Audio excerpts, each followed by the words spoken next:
Hello, everybody. My name is Jason Piercey, and this is Out of the Fog. Says so. Ta-da! Right there. So, it is recently has become the Chinese New Year, and we're kind of helping to celebrate that, and also multiculturalism in general, because we're big community people, and I don't know if you know this or not, but without immigration, our population is actually shrinking because y'all don't have enough babies. But anyway, not really the point of this episode. We got two separate guests that are both gonna be kind of amazing. And the first thing I wanna start with is a song by the band Xia3 called Croatian Rhapsody. And then afterwards, we're gonna meet them, we're gonna talk about them, you're gonna love it. Listen to this.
And welcome back to Out of the Fog. Would you like to meet the magicians behind that magic? And I said that because people say magician and musician and mix them up sometimes. So I feel like that was a kind of a cool little segue. We have Xia3, made up by Jing and Ritche and Brian. Hi, guys. Hi. So that song we just heard was the Croatian Rhapsody. Yep. Okay, so I have a lot of questions, which is good because that makes for like a good conversation. The first thing I would like to start with is, can you tell me a little bit about that remarkably, hauntingly beautiful, and at least to this white guy from Newfoundland, exotic instrument? Can you tell me a little bit about that? Sure. I don't think it is that exotic to many people in Newfoundland anymore, you know, because I've been playing this instrument in this beautiful island for 7 years. So. Yeah, but we've seen a lot more acoustic guitars still. Oh, well. And like. Well, that part is true. But yeah, but anyway, my instrument is called guzheng. Okay. Guzheng. Some people also call it zheng because gu in Chinese means ancient, old. Oh. Yeah, it has a long history. Yes. Like just 2,000 years. Well, okay, that's not, just a little bit. Just basically. Just a little bit. Yeah, basically the same age as Christianity, effectively. So, which is, that's a long, like if we think about this now, that instrument is as old as Christianity, effectively. That's huge. Yeah. But of course, the one I play is a contemporary version. It has 21 strings. Back to the ancient days, times, they only had 13-string guzheng and 16, 17, 18. So it kind of evolved a lot. And of course, contemporary guzheng music is heavily influenced by Western music system. That happens. But that's one of the incredible things about music. I think both of you guys will agree that music in general, nothing is ever strictly new, as much as it is an evolution and taking pieces of other things. So if you look at, what's a really good example? Just rap or hip hop, from like blues and jazz and like culture and everything. So like all of that always happens. So I'm not surprised to hear you say that.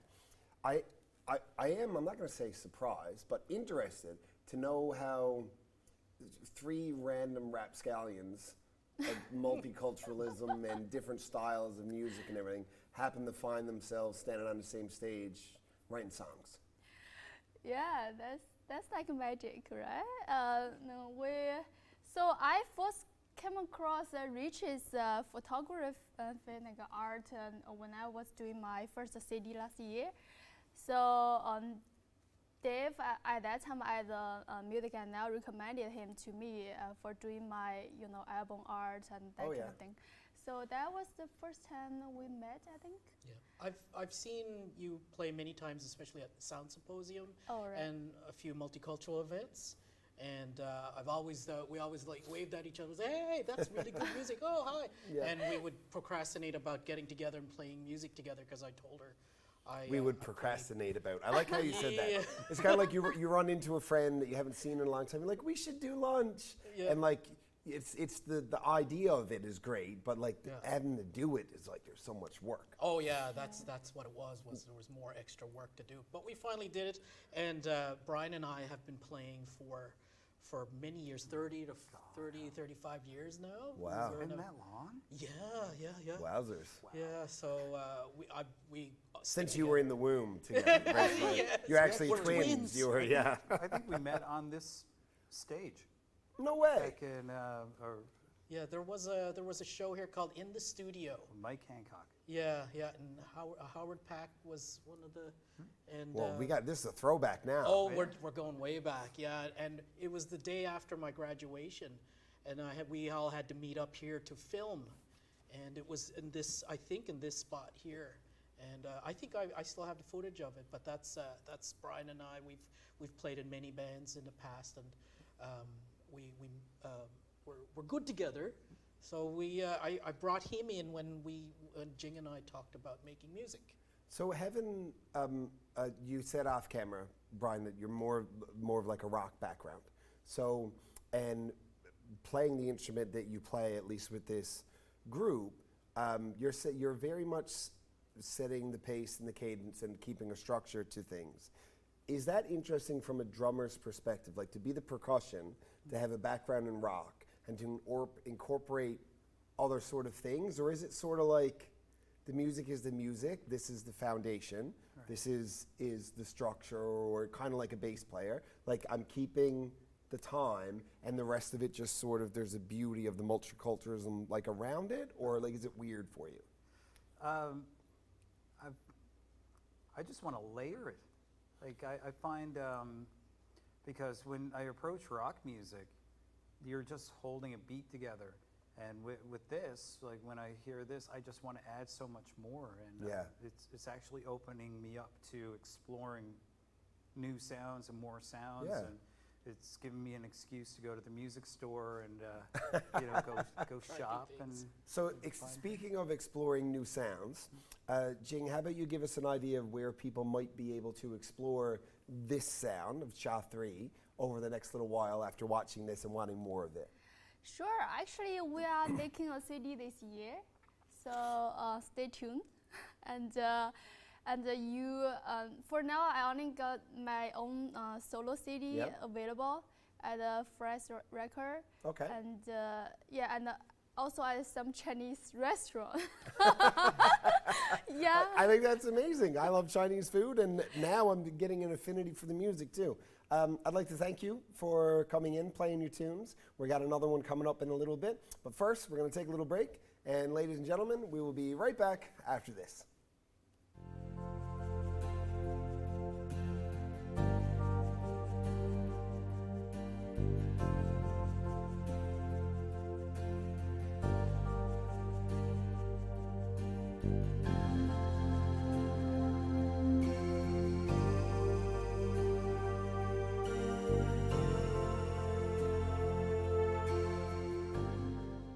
Welcome back to Out of the Fog.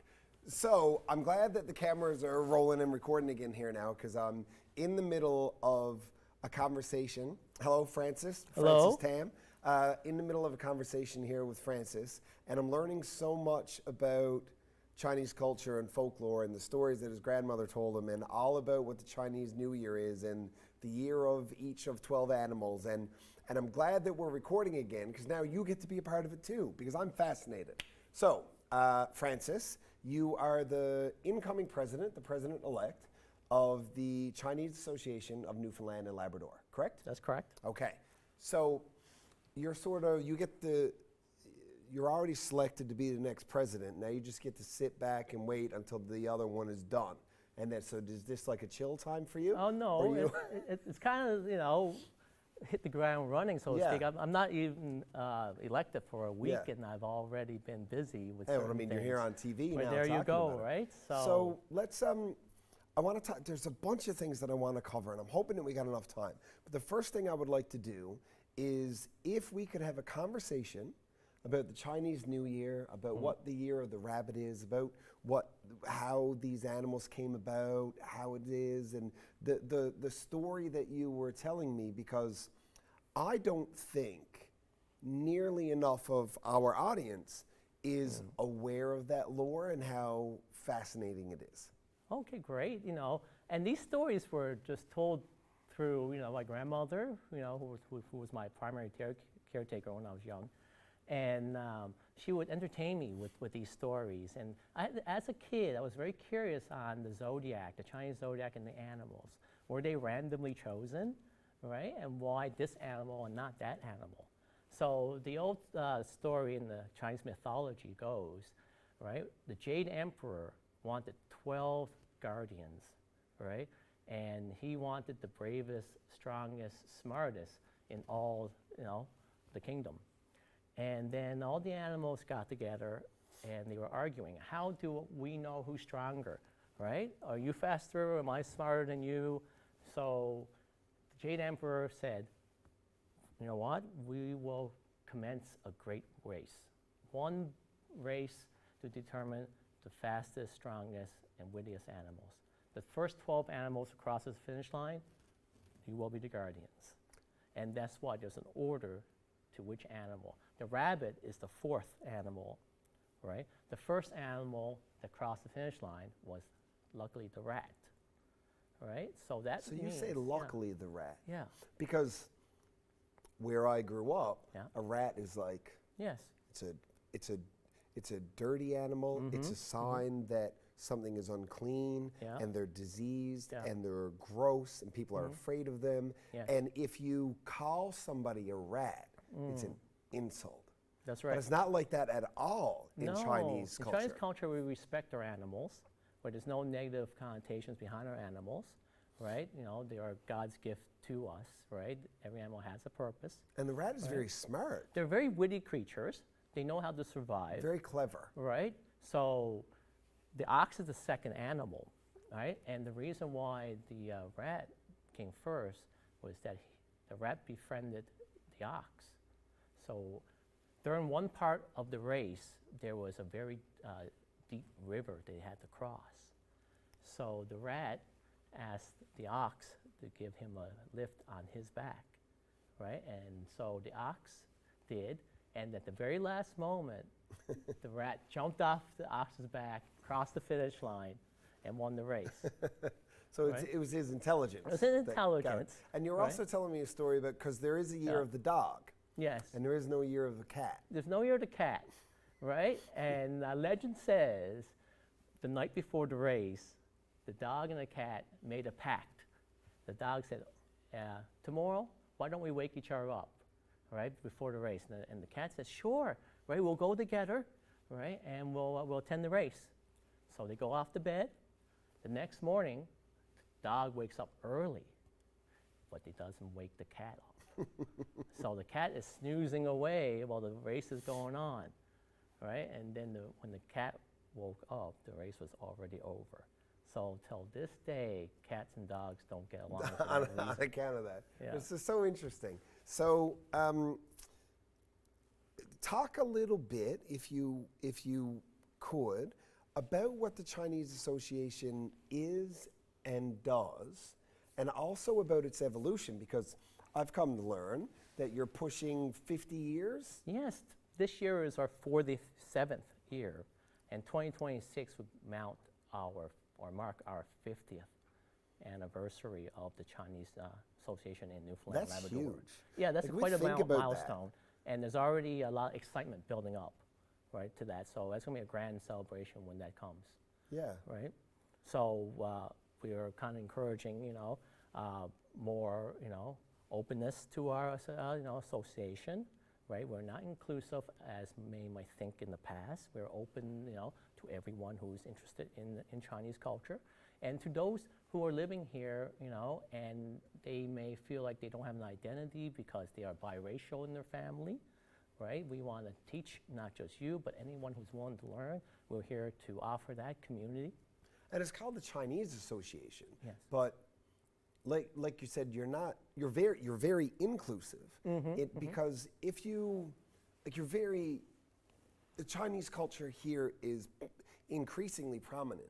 And you sort of made the joke off camera that you're not just dry cleaners and restaurant owners anymore. Like the Chinese community is thriving, very Right. integrated, very much a part of what we have here. And honoring your heritage or your Chinese culture isn't about keeping it here so that other people can't have it.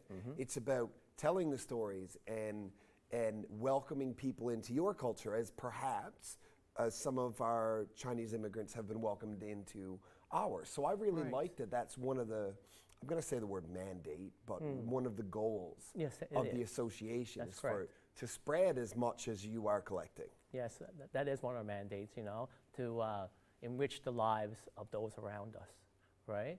To accept people, openly, right? To educate and to help them understand, right, our culture and Now- to spread that.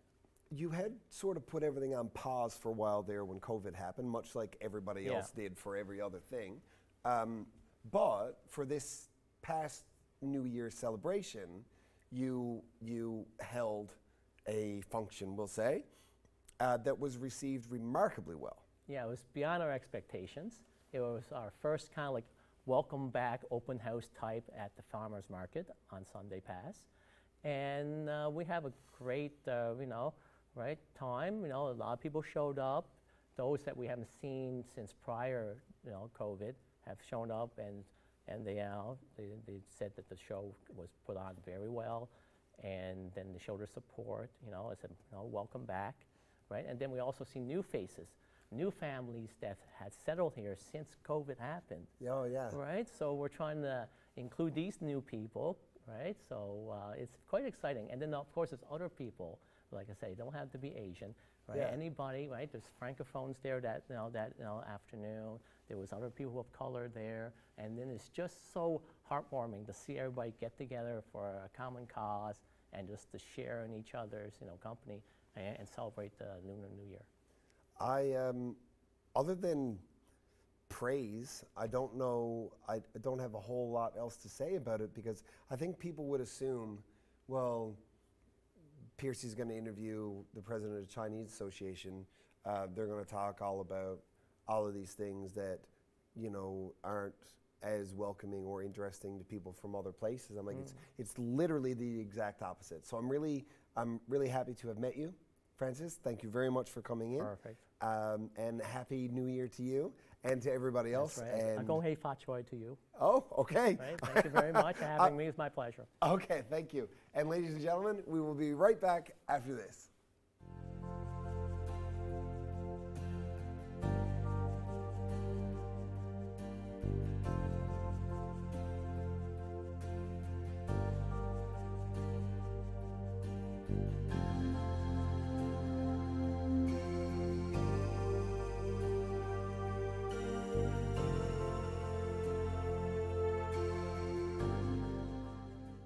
Welcome back to Out of the Fog.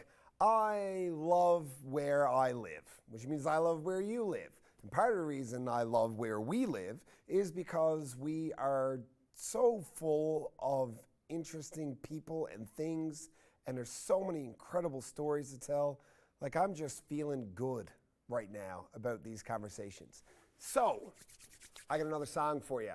Xia3, one more tune that we're going to play you out on. This is the new love of Yang Ding.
I don't even know what to say.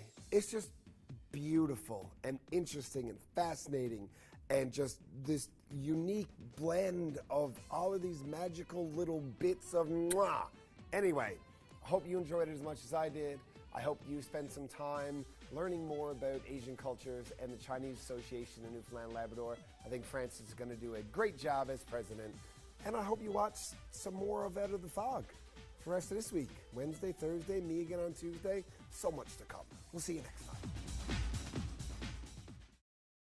Hi, I'm Justice. And I'm Nia. And we believe Dreams fuel revolutions. That's why we're engaging with Canadian icons and the causes they support. Join us for these inspiring conversations and find out how you can be If you have a comment about this program, we'd love to hear it. Email or call us, or send us your feedback through social media. I'm Wendell Clark with a word about winning. We all know it takes a team effort in any sport and with any challenge. You can be a part of the winning team.